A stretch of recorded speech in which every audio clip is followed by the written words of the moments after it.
Oi, meus amores do Tendência, aula de Biologia com a professora Ana Lia para o terceiro ano, aula sobre resistências aos antibióticos, resistência bacteriana para os antibióticos. Meus amores da minha vida, a primeira coisa que eu tenho que saber, antibiótico é um medicamento que vai atacar somente bactérias. Doenças bacterianas é que são tratadas com antibióticos. Coisa comum de aparecer no Enem, ou na UDESC, ou na UFSC, é o seguinte, aparece lá determinada doença e diz quais, na verdade aparece várias doenças e diz quais dessas doenças são tratadas com antibióticos. Aí você tem que identificar quais doenças são causadas por bactérias, ok? Outro detalhe importante, Ana Lia, e os antivirais? Não existem antivirais?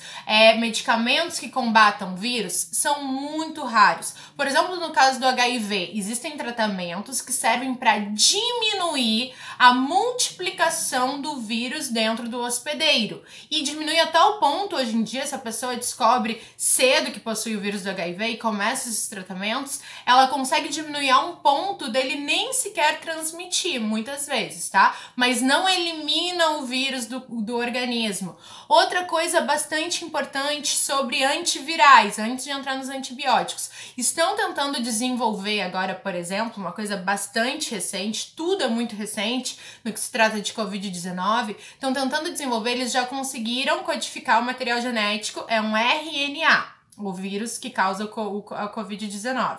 E é um RNA positivo, em algum momento a gente vai falar sobre isso.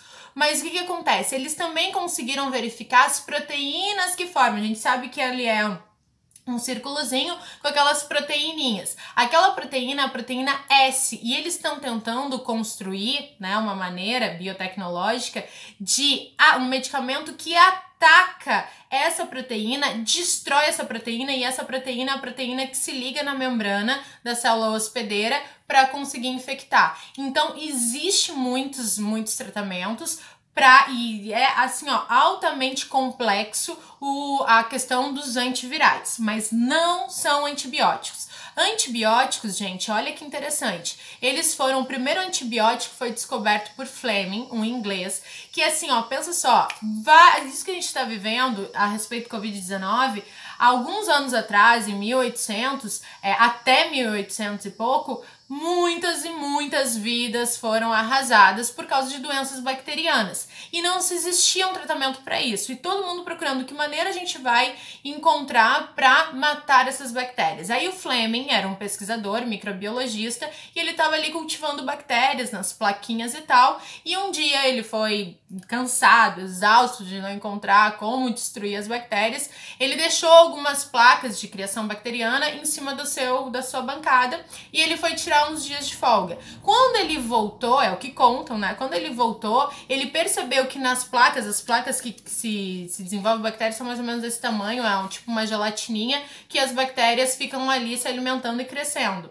E aí ele percebeu que muitas placas que estavam em cima da sua bancada tinham fungado, mofado, digamos assim. E aí ele observou que onde tinha um fungo, não tinha bactéria. E aí ele foi analisar um pouco mais e descobriu o primeiro antibiótico, que é o quê? O penicillium, que era o fungo. Ele produzia uma toxina que se chama penicilina, que matava as bactérias. E aí a penicilina foi usada amplamente para curar diversas doenças. Imagina, você contraía tuberculose, era uma sentença de morte. Você ficava com uma infecção, era uma infecção bacteriana, não existia antibiótico. Se teu corpo não conseguisse combater aquilo ali, você acabaria falecendo, e os antibióticos, a penicilina foi a primeira a ser descoberta. Depois veio a tetraciclina, azitromicina, amoxicilina.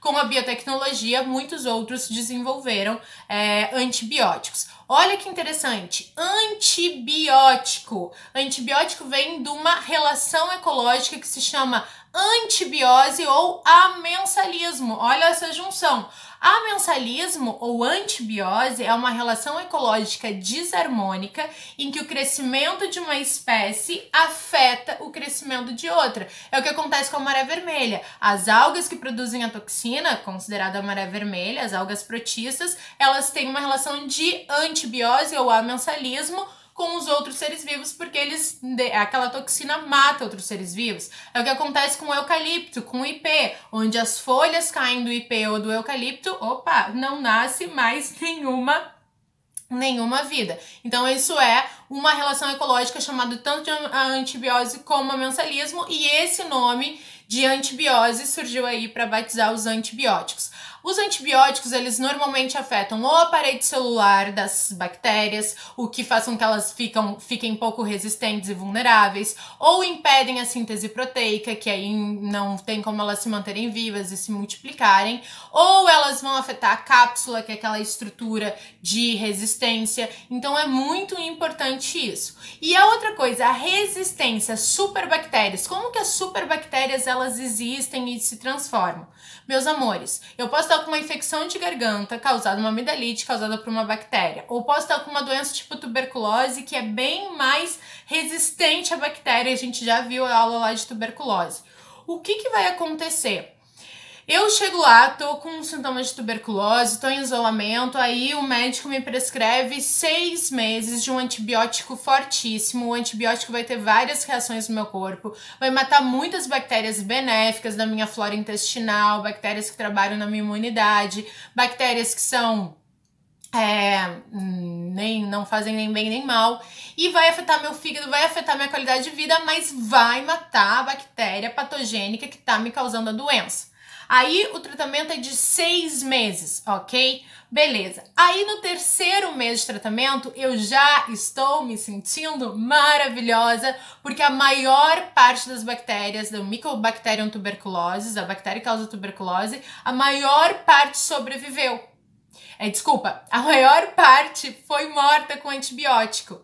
Então no 3º mês, meu tratamento é de 6 meses, no 3º mês eu já não tenho mais nenhum sintoma da tuberculose, não tenho enfraquecimento, não tenho dor, tô vivendo uma vida normal. Aí o que eu penso? Pronto, eu sou uma pessoa livre da doença, eu vou sambar na sociedade, a quarentena acabou e pá. Só que qual é o detalhe? Matou a maior parte das bactérias, que te causavam sintomas negativos, mas tiveram algumas que ficaram resistentes. Era minoria, mas aquela dose de antibiótico até 3 meses não as matou. Então, quando tu para de tomar um antibiótico, aquelas que sobreviveram, eu sempre fazia aquele esqueminha pra vocês aqui, ó, vou até usar aqui uma folha. A gente tinha várias bactériazinhas, tá? Várias colônias. Dá pra ver? Aí o antibiótico, 3 meses, matou essa, matou essa, matou essa. Vocês estavam com saudade dos meus desenhos? Fala sério, né? Só que essa aqui não matou. Essa não causa sintomas, mas ela não foi morta. Os 6 meses de antibiótico servirão para matar essa bactéria. Se tu não matar essa bactéria, o que vai acontecer? Ela vai sobreviver, vai se multiplicar, e a minha caneta não escreve assim, vai se multiplicar, e daqui a pouco todas as bactérias que eu tenho serão gigantes. 3 meses, 6 meses, 10 meses não serão suficientes para matar essas colônias super resistentes de bactéria. E aí, gente, a dose de antibiótico teria que ser tão alta que teu corpo não ia resistir. Então, um tratamento de bactérias não pode ser interrompido. Outra coisa muito importante, a diferença... Tu vai no médico, tá com dor de garganta, a mesma coisa. É 1 semana de antibiótico. Se no 4º dia tu já tá sem dor, tem que tomar 1 semana, porque vai acontecer a mesma coisa. Outro detalhe, aí o médico chega lá e ele te dá o antibiótico, que é pra matar a bactéria, e o anti-inflamatório. Inflamação, gente, é um processo natural do nosso corpo. A inflamação, se tu não tivesse tomado antibiótico, a febre que aumenta a nossa temperatura é para matar as bactérias, porque se elas estão a 36,5 é porque a temperatura é perfeita para elas. Tu aumenta a temperatura, tu tá tentando torrar as bactérias. Só que febre causa todo esse desconforto com a gente. A inflamação, a formação de placas, é o acúmulo de células de defesa tentando matar por si só a bactéria. A inflamação é o que dói, a febre é o que dói, ou seja, o que dói é a ação do nosso sistema de defesa. Então, quando tu vai no médico, ele vai receitar um antibiótico, que é o veneno para matar a bactéria, e um anti-inflamatório para o teu corpo parar de reagir àquela ação bacteriana, tentar parar de fazer com que ele haja naturalmente, matar naturalmente, para parar a dor, já que tá dando veneno químico, o teu corpo não precisa mais se estressar com isso. Pronto, fechou. O que acontece? O anti-inflamatório, ele costuma tirar a dor.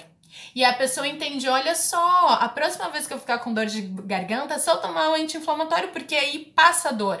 Mas passa a dor e se tu não dá o antibiótico junto, não tem como matar a bactéria. Aí tu tá tirando as defesas do organismo e as bactérias estão louca, felizes e contentes, porque não tem nem ação inflamatória que serve para defender o teu corpo e nem ação de antibióticos. Então não se automedique, nem com anti-inflamatório, nem com antibiótico. Os antibióticos na dose errada podem te causar problemas muito sérios. E todo mundo sabe que quem tem infecção de garganta recorrente é sempre isso. A gente toma uma dose de antibiótico, algumas bactérias ficam resistentes porque aquelas bactérias eram mortas rompendo a parede celular. Teve algumas que tinham a parede celular resistentes e ficaram ali. Então, provavelmente, a próxima vez que tu for no médico, tu vai dizer o antibiótico que tu tomou e ele vai te dar um outro que ataca de uma outra forma, tá bom? E outro detalhe importante, gente, então olha o que a gente viu.